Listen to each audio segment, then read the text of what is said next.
Di hadapan ribuan rakyat, seorang perempuan berdiri anggun di atas singgasana emas, Bizantium. Kepalanya dihiasi mahkota berkilau, tubuhnya dibalut jubah megah berwarna ungu, warna yang hanya boleh dipakai kaisar dan permaisuri.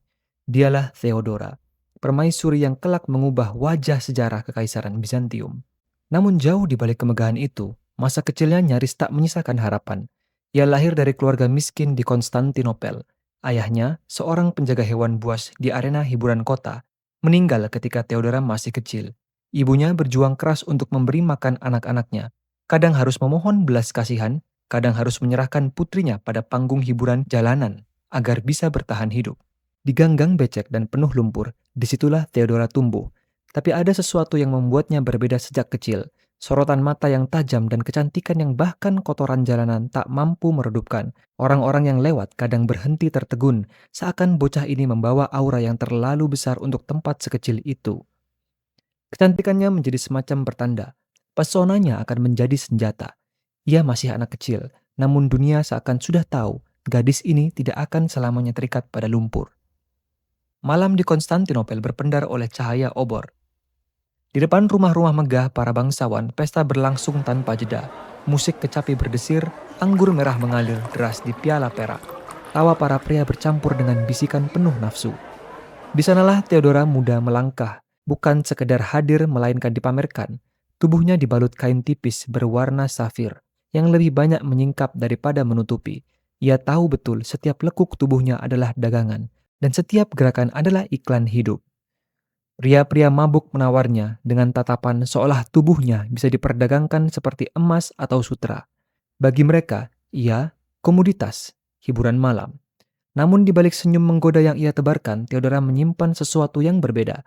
Sepasang mata cerdas yang mengamati lebih tajam dari siapapun di ruangan itu. Ia tidak hanya menjual tubuhnya, ia menjual fantasi dengan sekali sentuh pada bahu seorang pejabat. Ia bisa membuatnya percaya bahwa dirinya adalah raja. Dengan tarian di bawah cahaya lilin, ia mampu membuat ruangan penuh laki-laki terdiam, seakan waktu berhenti. Setiap kali seorang bangsawan meraih tangannya, Theodora sudah membaca sorot matanya. Setiap rayuan manis yang berbisik di telinganya, ia simpan diam-diam. Malam-malamnya bukan sekedar transaksi tubuh, itu adalah investasi informasi.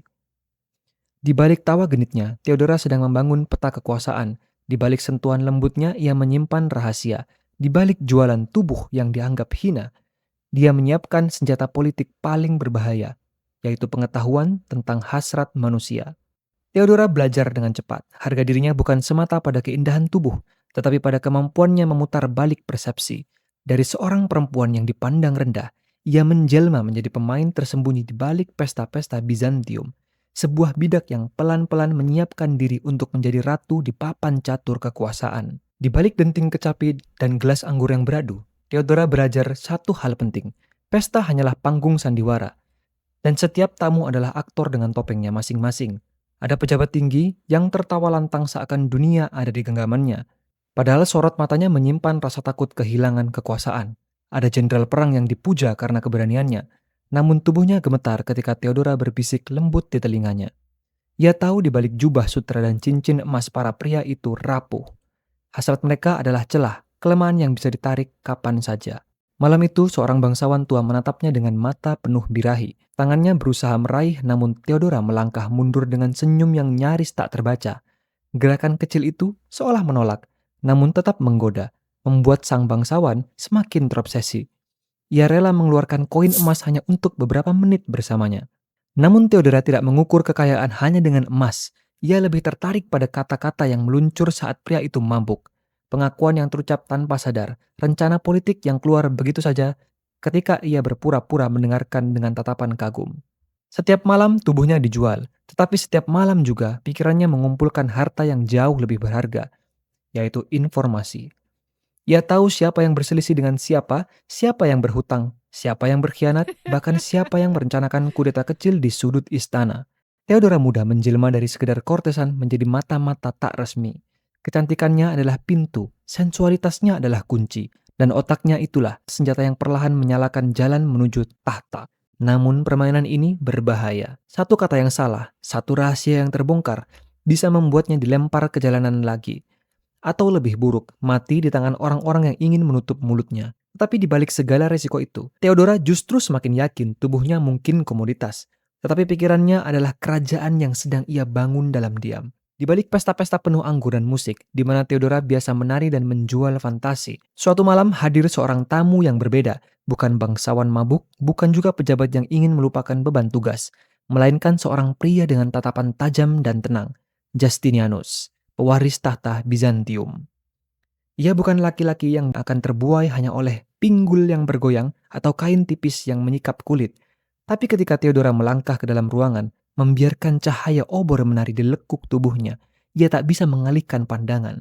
Ada sesuatu yang lebih sekedar sensualitas. Ada kecerdikan yang mengintip dari balik senyumnya. Theodora tahu ini bukan pelanggan biasa. Gerakannya kali ini bukan tarian untuk memikat ruangan, melainkan permainan satu lawan satu. Ia mendekat membiarkan aroma kulit dan minyak wangi tipis menyusup ke udara di antara mereka. Dengan senyum samar, ia menyentuh tepi piala anggur. Justinianus seolah menawarkan dirinya tanpa berkata sepatah kata pun. Namun Justinianus tidak langsung menanggapi dengan nafsu seperti yang lain. Ia menatapnya lama, seperti sedang membaca sebuah teks kuno. "Kau berbeda dari yang lain," katanya pelan. Theodora tertawa kecil, tawa yang telah banyak membuat pria menyerahkan dompet rahasia, bahkan harga diri mereka. Semua pria selalu bilang begitu, jawabnya. Suaranya mengalun seperti bisikan, tapi dalam hati ia tahu ini adalah momen penting. Ia lalu duduk di sisinya, kain safir tipisnya bergeser dan menyingkap kulit pucatnya. Sekilas tubuhnya masih dagangan, tapi dalam percakapan, Theodora mulai menyingkap sesuatu yang lebih berbahaya, pikirannya. Ia menyinggung tentang faksi istana, tentang bagaimana pejabat mabuk di meja sebelah sebenarnya menyimpan dendam pada sang kaisar. Ia menyinggung bahwa kekuasaan di Bizantium bukan hanya ditentukan oleh pedang atau hukum, melainkan juga oleh rahasia yang dibisikkan di balik pesta. Justinianus menatapnya semakin dalam. Di antara gelas anggur dan musik kecapi, ia melihat seorang perempuan yang bukan hanya menggoda tubuhnya, tetapi mampu membaca jantung kekuasaan. Di malam itu, Theodora tidak hanya menjual pesona fisiknya, ia menawarkan sesuatu yang jauh lebih langka, kecerdikan, sensualitas, dan visi. Dibungkus dalam tubuh yang membuat siapapun pasti sulit untuk berpaling. Justinianus, pewaris tahta, tahu bahwa ia tidak sedang berbicara dengan seorang kortesan biasa. Ia sedang berhadapan dengan seorang perempuan yang suatu hari kelak bisa mengubah nasib sebuah kerajaan. Malam-malam berikutnya bukan lagi sekedar pertunjukan. Justinianus mulai memanggil Theodora secara pribadi. Jauh dari keramaian pesta, di ruangan yang hanya diterangi lilin. Tidak ada penonton, tidak ada sorak tawa bangsawan mabuk. Hanya ada pewaris Bizantium dan seorang perempuan yang dulu dianggap murahan. Theodora datang bukan hanya dengan balutan kain tipis, tapi juga dengan kecerdikan yang membuat Justinianus terperangkap lebih dalam dari sekedar gairah. Ia tahu kapan harus menyingkap bahunya agar cahaya lilin menari di kulitnya. Dia tahu kapan harus menyingkap rahasia tentang pejabat tertentu yang semalam ia dengar saat mereka terlalu mabuk untuk sadar.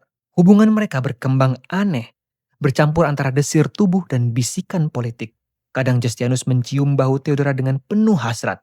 Dan di sela itu, Theodora berbisik tentang siapa yang bisa dipercaya dan siapa yang berencana menusuknya dari belakang. Hasrat menjadi jembatan, tetapi di seberangnya mereka membangun aliansi. Theodora menemukan celah di hati Justinianus. Meski kuat secara hukum dan politik, ia merindukan seseorang yang bisa melihatnya bukan hanya sebagai pewaris kekuasaan, tetapi sebagai pria dengan ketakutan dan keraguan. Theodora memainkan peran itu dengan cermat. Ia memeluknya dengan kehangatan seorang kekasih, sekaligus menantangnya dengan tajamnya seorang penasihat. Dan bagi Justinianus, tubuh Theodora memang indah, tetapi yang membuatnya terus kembali bukan hanya itu. Yang membuatnya tak bisa melepaskan Theodora adalah perpaduan hasrat dan visinya. Semakin lama, hubungan mereka tidak bisa disembunyikan. Bisikan di istana mulai merebak. Ada seorang perempuan mantan kortesan yang berhasil memikat hati calon kaisar. Bangsawan mencibir, para pejabat menertawakan. Mana mungkin seorang seperti dia layak untuk duduk di singgah sana. Tapi Theodora tidak gentar. Ia tahu setiap ejekan hanyalah bukti bahwa mereka takut, dan di sisi Justinianus, ia menemukan kekuatan baru bahwa tubuhnya boleh saja pernah dijual, tapi kini ia menjual sesuatu yang lebih berbahaya, ambisi dan pengaruhnya. Malam demi malam, keduanya bukan hanya berbaring bersama, tapi juga merancang mimpi. Dan mimpi itu tidaklah kecil, tahta Bizantium, dengan segala kemegahan, intrik, dan darah yang akan menyertainya. Hari itu Konstantinopel berbisik lebih keras daripada biasanya. Di antara tiang marmer, lorong istana, hingga pasar rakyat, satu kabar menyebar. Justinianus, sang pewaris tahta, telah memilih Theodora sebagai pendamping hidupnya. Bagi rakyat jelata, berita itu terdengar seperti dongeng. Perempuan yang dulu menari dengan kain tipis di panggung, yang tubuhnya pernah dianggap sebuah komoditas, kini melangkah menuju istana megah, sebagian terkagum, lalu sebagian tercengang. Namun di balik tembok istana, reaksinya berbeda. Para bangsawan menahan tawa getir. Di ruang-ruang rapat, pejabat saling berbisik, menyebut Theodora dengan julukan lama yang seharusnya sudah terkubur. Seorang kortisan di singgah sana. Mereka mencibir. Apa yang dipikirkan Justinianus? Upacara pernikahan mereka tidak hanya jadi momen bahagia, tapi juga ajang konfrontasi. Theodora berdiri di samping Justinianus dengan gaun megah berhias emas dan safir. Rambut hitamnya ditata tinggi. Wajahnya dihiasi cahaya lilin yang memantul dari dinding marmer. Ia tampak seperti permaisuri sejati. Tapi Theodora tahu, di balik senyum para tamu undangan, ada pandangan yang menusuk. Mereka tidak melihat mahkotanya, mereka hanya melihat tubuh yang dulu dijual di pesta malam. Justinianus meski teguh, sempat goyah. Tekanan politik begitu kuat. Bahkan beberapa penasihat terdekatnya berani menyarankan agar ia membatalkan pernikahan itu. Tapi di momen itu, Theodora menunjukkan senjata yang selalu ia miliki, yaitu keberanian untuk menatap balik tanpa gentar. Ia tak menyangkal masa lalunya. Justru, ia membiarkannya menggantung di udara seperti kabut yang tak bisa diusir. Ia berdiri di samping Justinianus dengan tenang, seolah berkata, "Ya, aku pernah menjual tubuhku, dan sekarang aku menjual sesuatu yang lebih berharga, visi, kesetiaan, dan kekuatan untuk mendampingi seorang kaisar." Para bangsawan muak, tapi mereka tidak bisa mengabaikan kenyataan bahwa Justinianus tak tergoyahkan. Setiap ejekan yang diarahkan pada Theodora justru membuat ikatan mereka semakin kuat. Dari sinilah legenda mulai terbentuk. Theodora bukan sekedar perempuan yang naik derajat. Ia menjadi simbol paradoks, mantan kortesan yang kini duduk di singgasana. Skandal yang seharusnya menghancurkan justru menjadikan tokoh yang paling diperhatikan di Bizantium. Di balik tatapan dingin para pejabat, Theodora tersenyum samar. Ia tahu permainan baru saja dimulai, dan kali ini taruhannya adalah seluruh kekaisaran. Istana Bizantium tampak gemerlap dari luar, namun di dalamnya berdenyut kehidupan yang jauh lebih gelap. Setiap koridor marmer yang dipoles cemerlang menyimpan bisikan. Setiap pesta penuh anggur dan tawa adalah panggung untuk intrik. Theodora yang kini duduk di sisi Justinianus segera menyadari bahwa mahkota emas tidak menjamin keamanan. Justru sebaliknya, itu adalah undangan bagi setiap musuh tersembunyi untuk menyerang. Para pejabat tinggi, bangsawan bahkan beberapa pendeta memandangnya dengan sorot yang sama, campuran rasa iri, benci, dan nafsu yang disembunyikan. Mereka tidak bisa melupakan masa lalunya. Di balik ucapan yang mulia permaisuri, mereka masih melihat bayangan seorang perempuan muda menari dengan kain tipis di bawah cahaya obor, menjual pesona untuk bertahan hidup. Namun itulah paradoks yang membuat Theodora berbahaya. Mereka ingin merendahkannya, tapi mereka juga tidak bisa mengabaikannya. Setiap langkahnya penuh keanggunan, setiap kalimatnya penuh perhitungan, dan setiap tatapannya membawa kesan sensual yang membuat lawan-lawannya gelisah. Di ruang dewan, Theodora duduk diam di sisi Justinianus, menyimak perdebatan para pejabat tentang pajak dan militer. Ia jarang berbicara, tapi ketika akhirnya membuka mulut, semua menoleh. Kata-katanya singkat namun tajam, menyibak kebodohan yang bahkan para penasihat senior pun tidak berani singgung. Beberapa pejabat mulai merasa terancam. Mereka mengatur pertemuan rahasia di balik dinding mosaik, membicarakan cara untuk menjatuhkan pengaruh Theodora. Ada yang ingin mengungkit masa lalunya di depan rakyat. Ada yang berharap Justinianus sendiri akan malu dan menjauhi istrinya. Tetapi tak satu pun rencana itu berjalan mulus, karena Theodora selalu lebih cepat membaca tanda-tanda. Ia tahu siapa yang menghindari tatapannya di ruang dewan, siapa yang terlalu cepat mengangguk, siapa yang pura-pura ramah di pesta. Ia sudah belajar ilmu ini jauh sebelum mengenakan mahkota. Dari masa ketika ia harus membaca mata seorang pelanggan mabuk untuk tahu apakah ia berbahaya atau bisa ditipu. Bagi Theodora, masa lalunya bukanlah kelemahan, itu adalah latihan. Ia tak hanya tahu bagaimana memikat pria, tapi juga bagaimana menakut-nakuti mereka dengan pesona yang tidak bisa mereka kuasai. Dan dalam waktu singkat para pejabat yang dulu meremehkannya mulai memahami sesuatu. Permaisuri ini tidak hanya cantik dan sensual, ia juga sangat berbahaya. Sebuah pesta besar digelar di aula istana, dengan dinding berlapis mosaik emas yang berkilauan di bawah cahaya ribuan lampu minyak. Para bangsawan datang dengan jubah ungu dan biru tua membawa istri, pelayan, dan ambisi yang disembunyikan di balik senyum palsu.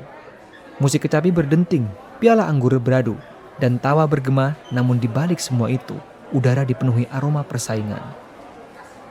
Di tengah keramaian, Theodora berjalan anggun.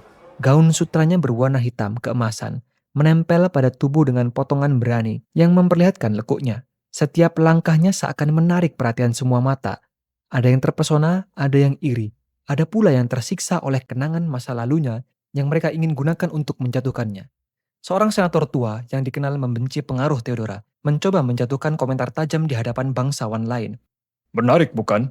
Kekaisaran kini dipimpin bukan hanya oleh kaisar, tapi juga seorang bekas penampil panggung. Beberapa tertawa kecil, berharap Theodora akan merasa malu, namun ia hanya mendekat. Tatapannya tenang tapi menusuk. Benar, jawabnya dengan senyum tipis. Suaranya rendah namun terdengar jelas. Saya pernah berdiri di panggung, di bawah tatapan ratusan orang. Mungkin itu sebabnya saya tahu bagaimana membaca penonton dan bagaimana mengendalikan mereka. Hening seketika, senyum sang senator membeku, sementara beberapa bangsawan lain mencoba menyembunyikan tawa gugup. Theodora lalu meninggalkan lingkaran itu, gaunnya berkilau di bawah lampu, meninggalkan kesan bahwa ia lebih dari sekedar permaisuri. Ia adalah sosok yang tahu cara bermain dengan persepsi. Malam itu, ia tidak hanya memamerkan pesonanya, ia menyentuh bau seorang jenderal muda, membuatnya berjanji setia dengan tatapan matanya saja. Ia menukar senyumnya tipis dengan seorang pejabat keuangan, lalu menyelipkan kalimat singkat yang membuatnya terguncang sepanjang malam. Setiap gestur, setiap kata, setiap lirikan mata menjadi alat uji. Dan hasilnya jelas. Beberapa pejabat mulai takut menentangnya. Beberapa justru semakin terikat oleh daya tariknya. Dan yang lain yang mencoba mengabaikannya segera sadar bahwa mereka telah kehilangan pijakan.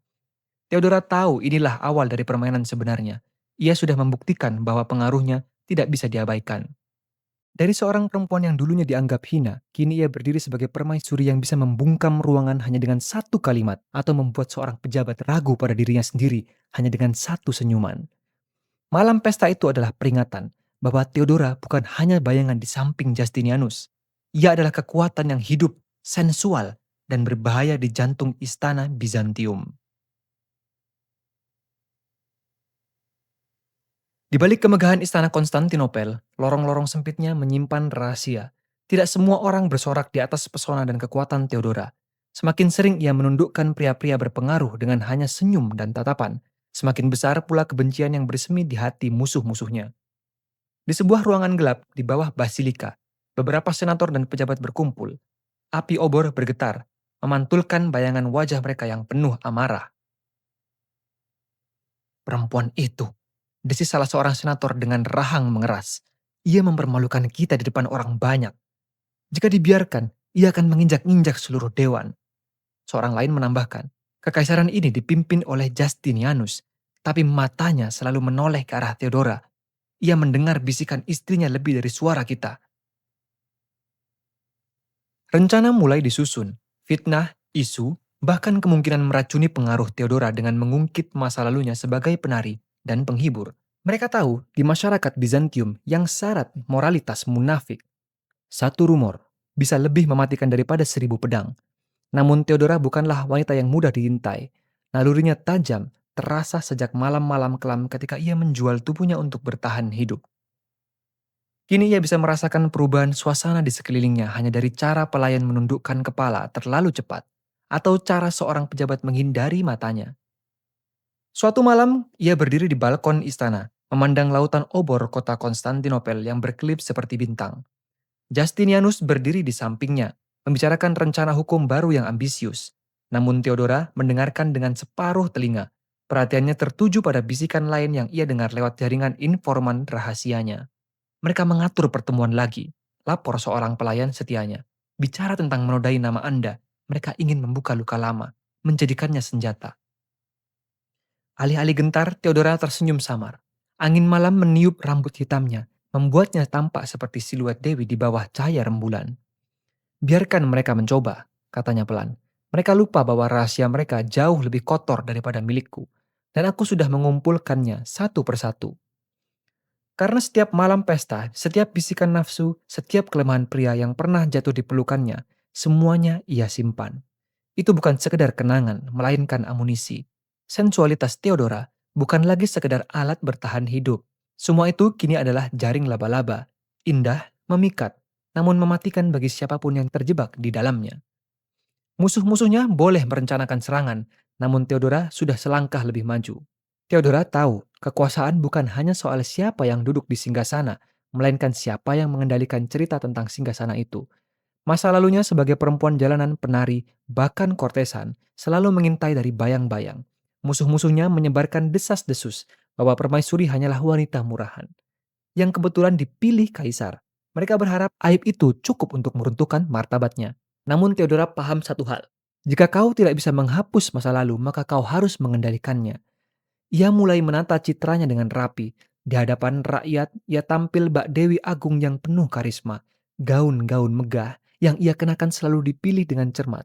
Kain sutra tipis berwarna emas dan ungu, warna khusus kekaisaran, berkilau di bawah cahaya lilin basilika.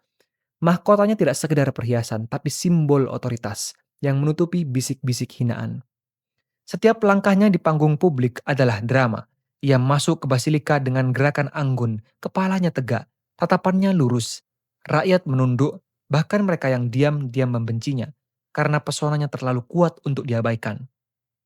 Tidak hanya itu, Theodora juga menguasai bahasa religius. Ia mendekatkan diri pada kelompok rohani, membangun citra sebagai perempuan saleh yang dipilih Tuhan untuk mendampingi Justinianus. Ironisnya, orang-orang yang dulu mencibirnya kini perlahan menaruh hormat karena setiap kata-katanya terdengar seperti nubuat. Ia tidak meninggalkan senjatanya yang lama, sensualitas. Hanya saja, ia kini menggunakannya dengan lebih halus. Senyum samar, tatapan mata penuh rahasia, cara ia menyentuh tangan Justinianus di hadapan para pejabat, istana. Semua itu dirancang bukan sekedar untuk menggoda, melainkan untuk mengukuhkan posisinya bahwa ia adalah pusat dunia sang kaisar. Musuh-musuhnya mulai resah. Bagaimana mungkin seorang wanita dengan masa lalu kelam justru semakin disembah, bukan dijatuhkan? Rahasia itu sederhana. Theodora tidak menyangkal masa lalunya, tapi menguburnya di balik lapisan-lapisan kisah baru. Ia tidak lagi sekedar mantan kortesan. Ia adalah simbol transformasi dari lumpur ke mahkota, dari penari jalanan ke permaisuri agung. Dan lebih dari itu, ia tahu satu kebenaran yang tidak bisa disangkal siapapun. Dalam dunia di mana para pria haus kuasa, ia adalah satu-satunya perempuan yang menjual dirinya, bukan untuk kesenangan semata, tapi untuk membeli masa depan. Di istana Bizantium, senjata tidak selalu berupa pedang atau tombak. Lebih sering ia hadir dalam bentuk bisikan, rumor, atau senyum yang tampak manis namun menyimpan racun. Theodora memahami medan itu lebih baik dari siapapun. Sejak ia kecil, ia sudah belajar bahwa dunia bukan tempat yang ramah bagi perempuan miskin. Ia selamat karena tahu cara memanipulasi keinginan orang lain. Dan kini, di puncak kekuasaan ia menggunakan pelajaran lama itu, bukan untuk bertahan hidup, tetapi untuk mendominasi. Musuh-musuhnya di istana mencoba berbagai cara untuk meruntuhkannya. Ada yang menyebarkan cerita tentang masa lalunya sebagai kortesan, ada yang menghasut Justinianus agar mulai meragukan istrinya, ada pula yang diam-diam bersekutu dengan bangsawan lain demi menyingkirkannya. Namun mereka lupa satu hal, Theodora tidak hanya cantik, tapi ia juga licin. Ia mendengarkan, ia mencatat, ia mengingat setiap kata, setiap tatapan, setiap desas-desus yang sampai ke telinganya. Lalu ia membiarkannya berputar seperti benih-benih api kecil, hingga saat yang tepat tiba. Ketika seorang pejabat berkuasa terlalu berani menentangnya, tiba-tiba muncul saksi-saksi yang menuduhnya menerima suap. Ketika seorang bangsawan menyebarkan fitnah tentang masa lalunya, istrinya mendadak tertangkap basah berselingkuh. Dan skandal itu menghancurkan nama keluarga mereka. Ketika seorang biarawan mencoba menyinggung kehormatannya di khotbah umum, tidak lama kemudian ditemukan bahwa ia menyimpan harta haram dari perjanjian kotor dengan pedagang asing. Tidak ada bukti langsung bahwa Theodora yang mengatur semuanya. Namun semua orang tahu cakar itu miliknya. Di hadapan publik, ia tetap tersenyum manis, anggun tak tersentuh. Tapi di balik layar, ia menusuk dengan presisi seorang algojo. Sensualitasnya masih menjadi senjata, tapi kini ia padukan dengan ketegasan. Satu kali tatapan dingin darinya bisa membuat seorang pejabat istana bergetar. Senyumannya bisa jadi undangan atau peringatan. Tidak ada yang benar-benar tahu kecuali mereka yang sudah merasakan jatuh di tangannya. Semakin lama musuh-musuhnya menghilang satu persatu. Bukan hanya karena Theodora berteriak, tetapi karena ia tahu kapan harus berbisik. Dan itulah yang membuatnya berbahaya. Tak hanya cantik, tak hanya cerdas, tapi juga mampu membuat ketakutan lebih sunyi daripada teror yang keras. Justinianus adalah kaisar Bizantium. Namun di lorong-lorong istana, di antara para pejabat yang menunduk dalam-dalam, banyak yang berbisik lirih. Siapa sebenarnya yang memegang kekuasaan tertinggi? Mereka menyebut nama, Theodora. Bukan dengan lantang, melainkan dalam bisikan penuh rasa takut. Seolah menyebut namanya saja sudah bisa membawa kutukan. Di ruang singgasana, Theodora duduk setengah langkah di belakang Justinianus. Mengenakan jubah berlapis emas dan permata, rambut hitamnya disanggul tinggi. Wajahnya bersinar di bawah cahaya lilin. Bagi rakyat, ia tampak seperti bayangan mulia di sisi kaisar. Namun bagi mereka yang mengamati lebih tajam, setiap keputusan besar kerajaan tampak melalui saringannya terlebih dahulu. Justinianus dikenal sebagai penguasa yang penuh visi, tapi sering ragu dalam mengambil langkah tegas. Dan ketika keraguan itu muncul, suara Theodora hadir. Tenang, menusuk, tak tergoyahkan. Kaisar boleh saja yang berbicara di depan publik, namun kata-kata yang ia ucapkan seringkali berakar dari bisikan istrinya. Di kalangan militer, para jenderal belajar bahwa izin Theodora bisa lebih menentukan daripada tanda tangan Justinianus. Di kalangan pejabat, mereka paham bahwa restu permaisuri adalah mata uang yang nilainya lebih tinggi daripada sekedar surat edaran kekaisaran. Bahkan di kalangan rakyat jelata, nama Theodora mulai disebut dalam doa sebagai perlindungan kaum perempuan dan anak-anak, tapi juga sebagai sosok yang bisa mengutuk bila disepelekan. Dan ada ironi yang mencolok. Dulu, tubuh Theodora adalah barang dagangan di pesta para bangsawan. Kini, cukup dengan satu kedipan matanya, ia bisa menjatuhkan mereka ke jurang kehancuran. Bagi banyak orang, Justinianus adalah wajah dari Bizantium, tapi Theodora adalah denyut nadinya. Tak terlihat, tapi membuat seluruh kekaisaran hidup dan bergerak. Sang kaisar duduk di singgasana emas, namun di balik itu dunia tahu bayangan emas yang lebih berbahaya ada di sampingnya. Meski kini mengenakan mahkota emas dan diselimuti jubah kebesaran, Theodora tidak pernah benar-benar melepaskan senjatanya yang paling awal, yaitu pesona tubuh dan daya tariknya. Di istana, para duta dari negeri-negeri yang jauh datang membawa persembahan emas, batu permata atau sutra. Namun ketika mereka masuk ke aula singgasana dan melihat Theodora, hadiah mereka seolah tak berarti dibandingkan sorot matanya yang memabukkan. Senyum kecil dari bibirnya bisa membuat seorang bangsawan gagah mendadak kehilangan kata-kata gemetar. Seperti budak muda yang baru pertama kali melihat panggung teater. Theodora tahu betul itu. Ia tahu bagaimana caranya duduk, bagaimana menyibak sedikit lengan dari jubah megahnya, bagaimana menundukkan kepalanya hingga cahaya lilin jatuh tepat pada kulitnya, memantulkan keindahan yang tak bisa diabaikan. Para pejabat yang berseberangan dengannya seringkali menemukan diri mereka terjebak dalam dilema. Membencinya sebagai perempuan yang hanya mengandalkan tubuh, sekaligus tidak mampu melepaskan diri dari pesonanya yang membuat logika runtuh. Itulah paradoks Theodora. Ia bukan hanya seorang ratu, ia adalah api yang membakar ambisi dan sekaligus mengikat pria-pria berkuasa pada rantai yang tak terlihat. Di balik tembok marmer istana, banyak pria mengakuinya secara diam-diam bahwa mereka takut kepada kecerdikannya, tapi lebih takut lagi pada daya tariknya yang tak bisa mereka tolak. Dan itulah rahasia terbesarnya. Ketika tubuhnya dahulu dijual, ia hanya menjadi komoditas. Namun kini, ia adalah api yang tak pernah padam. Api yang bisa menghangatkan sekutu atau membakar musuh hingga menjadi abu. Di aula marmer istana, pesta dan rapat dewan seringkali berakhir dengan senyum manis dan cawan anggur yang tampak bersahabat. Namun Theodora tahu, di balik setiap senyum ada pisau yang siap ditusukkan kapan saja. Banyak bangsawan yang membencinya. Mereka tak pernah bisa menerima kenyataan bahwa seorang perempuan, apalagi dengan masa lalu sebagai kortesan, kini duduk sejajar dengan kaisar dan ikut menentukan nasib kekaisaran. Mereka berbisik di lorong-lorong. Perempuan ini hanyalah bayangan masa lalu yang kotor. Namun di balik bisikan hinaan itu, ada pengakuan yang tak terucap. Mereka semua pernah atau setidaknya pernah bermimpi tersesat dalam daya tariknya. Theodora mengerti permainan ini. Ia sengaja membiarkan dirinya terlihat anggun, kadang sensual. Dan di hadapan melawan-lawan politiknya, saat ia melangkah ke ruang dewan, kain jubah emasnya berkilau. Tapi sengaja menyisakan sedikit permainan cahaya yang menyingkap lekuk bahunya. Sebuah pengingat, ia mungkin perempuan yang dulu menjual tubuhnya. Tapi kini ia menjual sesuatu yang lebih mahal, pengaruh dan ketakutan. Para musuhnya mencoba berbagai cara untuk menjatuhkannya. Fitnah, rumor, hingga jebakan politik. Dan ada yang menyebarkan gosip bahwa ia masih menjajakkan tubuhnya secara rahasia, berharap meruntuhkan martabatnya. Ada pula yang berusaha menghasut Justinianus agar meragukannya. Namun setiap kali mereka mencoba, Theodora selalu satu langkah lebih maju. Ia gunakan kecantikannya untuk melunakkan hati seorang jenderal yang hendak berkhianat. Ia tebarkan senyum menawan yang membuat seorang senator kehilangan keberanian untuk mengumbar tuduhan. Ia tahu tidak ada pisau yang lebih tajam daripada fantasi seorang pria terhadap perempuan yang tak bisa dimilikinya. Musuh-musuhnya mulai sadar. Melawan Theodora bukan hanya soal politik, itu berarti melawan pesona yang bisa menghancurkan logika mereka sendiri. Dan disitulah letak bahayanya. Seperti ular berbisa yang keindahannya memikat, Theodora berdiri di tengah istana sebagai simbol kekuasaan sekaligus godaan. Setiap pria yang mencoba menyingkirkannya tahu risiko itu.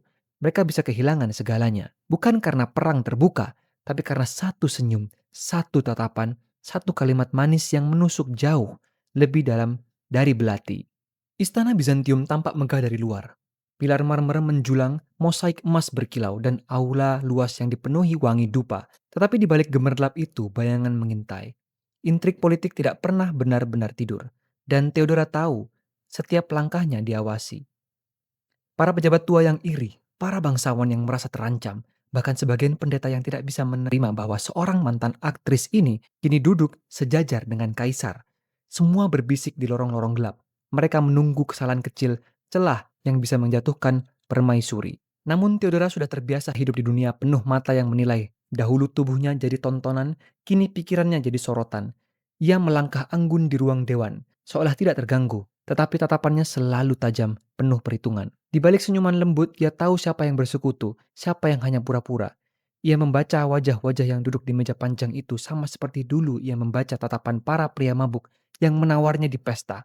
Bedanya kali ini, yang dipertaruhkan bukan sekedar tubuh, melainkan nyawa dan kekuasaan. Aura sensualnya tidak pernah benar-benar hilang.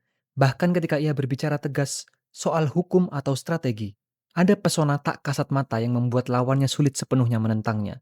Itu adalah senjata lama yang kini ia gunakan dengan cara baru, bukan untuk menjual fantasi, tapi untuk mengendalikan persepsi. Dan di balik semua itu, Theodora menyimpan satu kesadaran. Semakin tinggi ia naik, semakin banyak tangan yang ingin menariknya jatuh.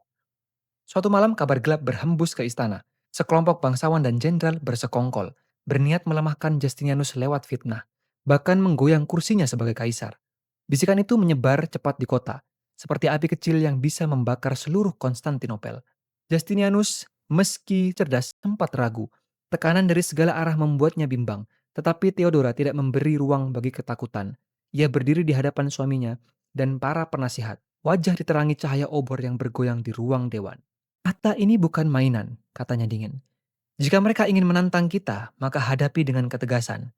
Jangan beri kesempatan sedikit pun untuk keraguan. Kata-kata itu menghantam ruangan seperti petir. Para jenderal saling pandang, sebagian malu karena seorang perempuan lebih berani daripada mereka. Justinianus sendiri terdiam sejenak, lalu akhirnya mengangguk. Ia tahu tanpa keberanian istrinya mungkin ia sudah goyah. Malam itu pasukan setia diperintahkan mengunci jalan-jalan kota. Mata-mata disebar untuk melacak konspirator dan pesta-pesta bangsawan diawasi ketat. Banyak yang ditangkap sebelum sempat bergerak, sebagian dipaksa bersumpah setia, sebagian lainnya hilang ditelan kegelapan malam. Di balkon istana, Theodora berdiri menatap api obor yang berderet di sepanjang jalan Konstantinopel.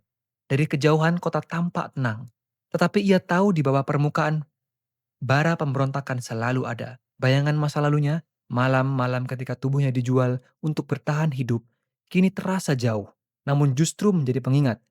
Jika ia bisa bertahan di dunia yang memperlakukan tubuhnya sebagai barang dagangan, maka ia juga bisa bertahan di dunia yang memperlakukan kekuasaan sebagai permainan berdarah.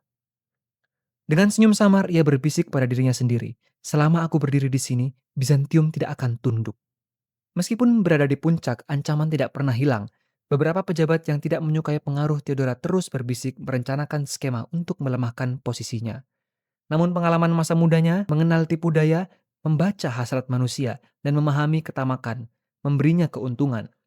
Ia mengenali tanda-tanda pengkhianatan sebelum terjadi, meredam ketegangan dengan senyum halus yang menyiratkan penguasaan, dan mengubah strategi lawan menjadi keuntungan dirinya sendiri. Setiap pesta, setiap jamuan, bahkan setiap tatapan di aula istana menjadi kesempatan. Sekali pandang, ia bisa mengetahui siapa yang setia, siapa yang terpesona oleh pesona semu, dan siapa yang diam-diam merencanakan langkah licik. Dengan ketegasan dan kecerdikannya, Theodora berhasil menorehkan reformasi penting.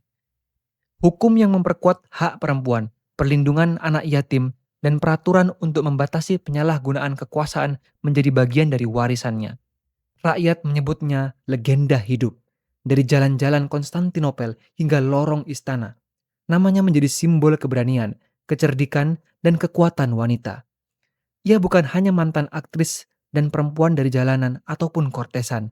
Ia adalah bukti bahwa masa lalu tidak bisa menentukan masa depan. Simbolisme Theodora juga mengakar. Sisi sensual dari masa lalunya dan sisi penguasaannya berpadu menjadi citra yang kompleks. Ia menunjukkan bahwa pesona dan kecerdasan bukan saling meniadakan. Keduanya bisa menjadi senjata untuk menghadapi dunia yang penuh intrik dan konflik. Pada tahun-tahun terakhirnya hidup, Theodora tetap menjadi pengaruh besar di istana. Justinianus di sisinya. Mereka memastikan stabilitas kekaisaran Bizantium, membangun strategi politik dan menegakkan hukum yang melindungi rakyat. Ketika Theodora meninggal, sekitar usia 48 tahun, kota Konstantinopel berkabung. Tetapi jejaknya tidak hilang. Reformasi yang ia dorong, keberanian yang ia tunjukkan, dan kemampuan membaca manusia yang luar biasa menjadi legenda. Dari anak miskin yang tumbuh di jalanan penuh lumpur, mantan aktris dan kortesan, kini menjadi simbol kekuasaan dan pengaruh. Namanya abadi, sebagai perempuan yang memadukan kecantikan, sensualitas, dan kecerdikan politik untuk menaklukkan dunia yang dulunya tampak mustahil. Theodora bukan hanya cerita sejarah, ia adalah metafora bagi kekuatan wanita, pengingat bahwa masa lalu tidak membatasi masa depan, dan bahkan dari bayangan yang dianggap hina pun bisa muncul penguasa yang menentukan nasib kerajaan.